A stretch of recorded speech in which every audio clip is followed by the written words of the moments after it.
I just posted a video about, boy, what was it? Um, what was it exactly? Right, the, coming crackdown on Nutburgers USA.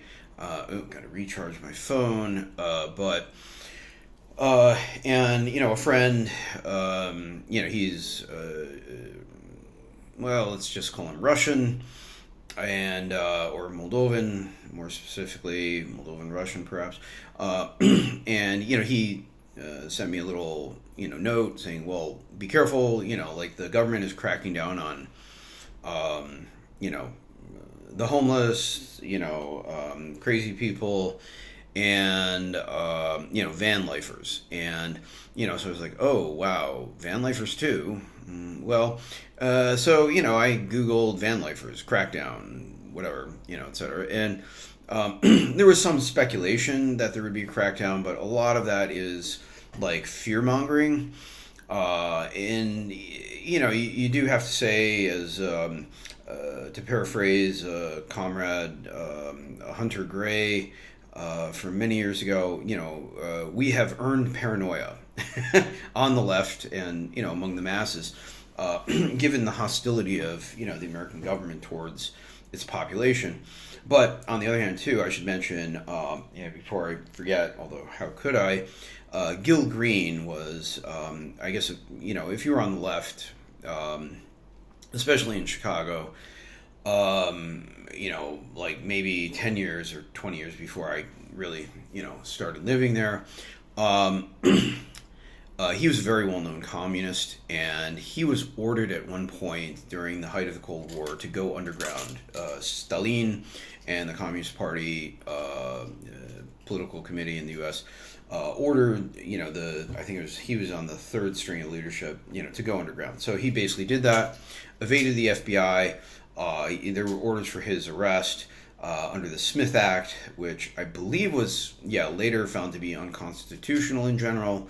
I'd have to look that up. Certain parts, maybe they're, different acts. McCarran Act, Smith Act. But anyway, so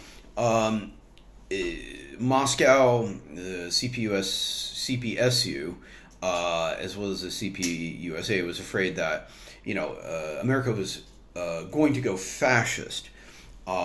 So as a precaution, they ordered the third string of the party leadership underground. And the thing about it, maybe guys like Gil Green, they were kind of the day-to-day, like real communist small c, right? He was not a hand raiser. He was a hardcore yet flexible human sort of guy, and the perfect person to take over the Communist Party and lead the movement. Had the U.S. government really rounded up the top leadership of the CP in, like, say 1948 to 1950. Well, Gil Green, was in a safe house in Chicago with other comrades, and they had a whole network in the party, and he wore a disguise for 2 years and observed, security discipline very closely, and the pigs were never able to nab him, until Stalin and the Soviet leadership, basically, it was not just Stalin, the collective leadership of the Soviet Union, gave the all clear sign to the CPUSA leadership, and then the CPUSA leadership told Gil to turn himself in, which then Gil, I guess somehow he was transported by the party, or probably by the party, to Washington, D.C., and then he called up the FBI, from some known street corner in Washington, D.C., and said, "Hello, I'm at the corner of, Bill of Rights and Free Speech Avenue. You can pick me up now. I'm turning myself in, to you, repressive bourgeois scum." And so they arrested him. They made him do like the full 10 years of federal prison, as a dirty red.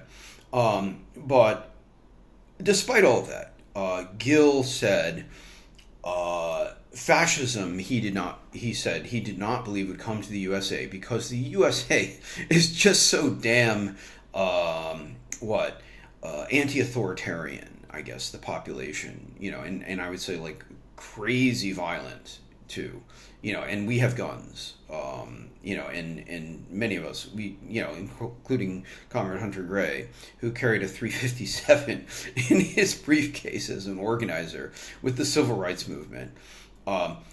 We just don't give a fuck what the authorities have to say. And if it comes down to a gunfight, it comes down to a gunfight, in the end. But, be that as it may, so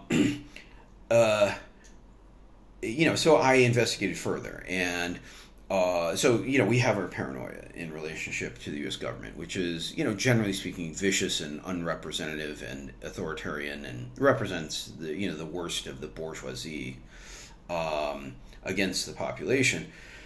However, the shit libs have gotten so far out of control, along with the CIA in tow, in allowing the crazies and the violent, types and the CIA counter-gang types in New York, like with Trendio Aragua and in like Aurora, Colorado, just to go run wild, that, the populists basically are, rightly saying, okay, enough is enough.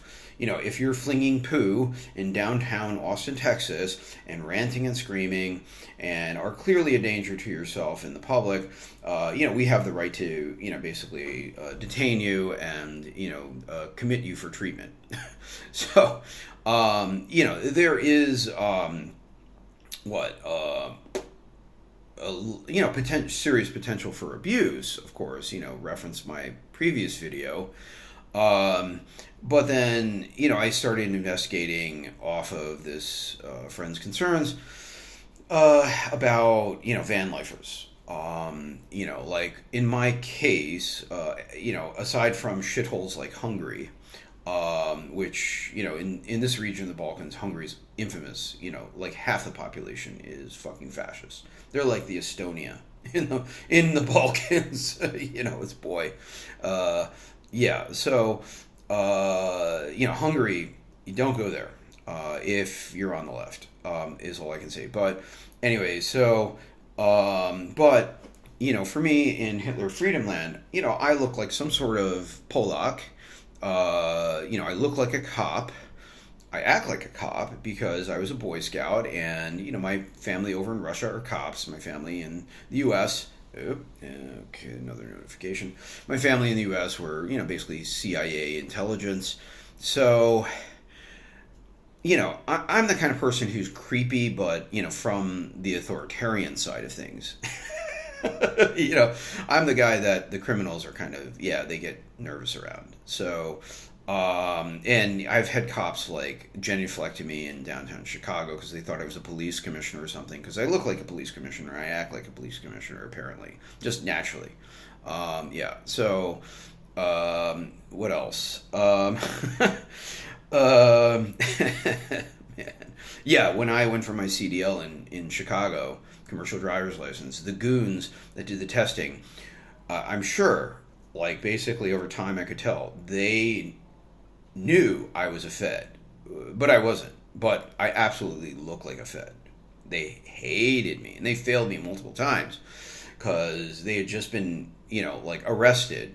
They and their friends had just been arrested for licenses for bribes. So they probably, were like, okay, this guy's a Fed, just fail him outright, and just get him the fuck away from us. And, and it was ironic because I was actually there to get a commercial driver's license. I wasn't a Fed. But everything about me says Fed, when actually I'm on the other side. I'm a communist. But, the cops, what is it? Like the criminals, they think I'm a Fed.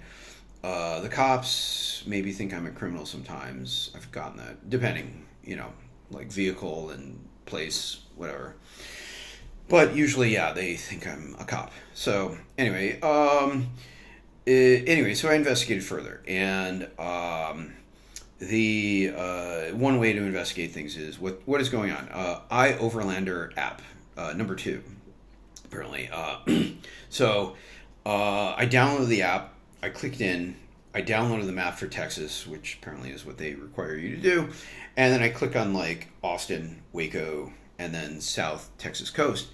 And um, basically, it's full of reports of like 20 to 40 spots in, say, Austin. That's like crazy homeless, shit lib central. I don't really like Austin. I've got a, cute buddy lady. She's like a Green Party notable. She lives in Austin, and she once said to me, "Yeah, it's a downtown Austin. It's a shit show of like frat boys and bars and tourists and and then open air homeless encampments. I noticed a lot of that. Oh no, So didn't like Austin. The I ran into a couple like hipster post hippie types, and yeah, they were cute and friendly, and one bought me a beer, and it wasn't a very good beer, but I appreciated the whatever. Maybe he thought I was like a cop. So yeah, I get that. I definitely get that. Like, what are you doing, white penis devil? Polak cop. Officer, are you there to spy on us? And I'm like, well, no, and it's complicated, but so anyway, but then moving on, Waco or the South Texas coast, Waco, Cracker Barrel, Austin, Cracker Barrel. That's the thing. There's millions of deplorables, the ones who voted for President. There's, whatever they are, 40 to 80 years old, and they have, like I'm going to have the gigantic SUV, and they're camping around, saving money, seeing the state, seeing the country, whatever. They're America, and a lot of them they're retired. I work with people like that, and the Teamsters are a Democratic Union. They're enjoyable to be around because they're real people. Buddy of mine's like that. Same, whatever. I'm like that. I look like that. Well, I look like that, so I'm half like that. So, yeah. Report Cracker Barrel. Okay, Cracker Barrel, Austin, Cracker Barrel, Waco. Pull in the Cracker Barrel. Everything's fine. There's a sheriff's deputy there. He's watching for security because, Grandma and Grandpa, deplorable, want to go in for the buffet. Don't want to be disturbed in the Cracker Barrel. And no one's disturbing them in the Cracker Barrel because the Cracker Barrel is, it's America. It's wholesome. You can get Wi-Fi there. The birds are a little loud, but otherwise it's perfectly, no one bothers you. They're fine with you staying there overnight, or even 2 or 3 nights, I guess. And and then you go to Cracker Barrel in Waco, Texas. Same thing. Absolutely fine. And there's like 20 to 40 other spots. What is it? So you have your gigantic SUV, you look like a giant cop Polak, and what else? As long as the cops don't think you're, a drug smuggler or something. I won't be in the Mercury Grand Marquis this time, so that's a suspicious vehicle. I suppose that would be like middle manager or high-ranking drug dealer, drug trafficker, I guess, car.